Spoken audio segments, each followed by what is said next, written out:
ஜீவிதம், இதன் அர்த்தம்தான் என்ன? நாம் ஜனிக்கின்றோம், வளர்கின்றோம், பெற்றோரின் பராமரிப்பினில் வாழ்கின்றோம்.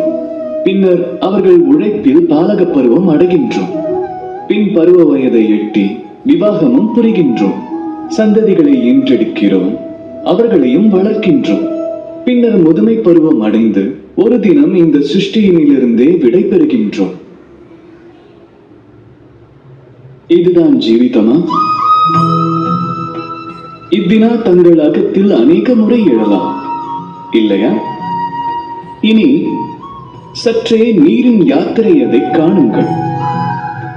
அது சமுத்திரத்திலிருந்து ஆவியாக எழுகின்றது, பின் மேகமாகி மழை நீராக பொழிகிறது, பின் நதியாகி மீண்டும் சமுத்திரத்தோடு இணைகின்றது.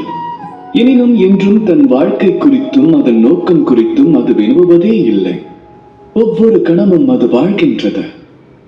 அந்த வாழ்வில் பிறருக்கு என்றவற்றையும் அது வழங்குகிறது.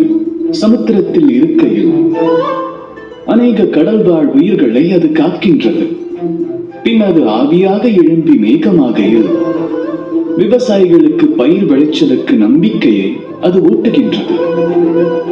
மழை வடிவெடுத்து அது பொழிகையினில் நீரினை எதிர்பார்த்து வறண்டிருக்கும் நிலத்தை அது உயிர்ப்பிக்கின்றது. நதியாக பாய்கையில் கரைகளில் தாவரங்கள் வளரவும் அது உதவுகின்றது. இருப்பினும் அந்த நீரானது தனது வாழ்க்கை யாதென்றும் அதன் நோக்கம் யாதென்றும் என்றேனும் சிந்திப்பதுண்டா? இல்லை.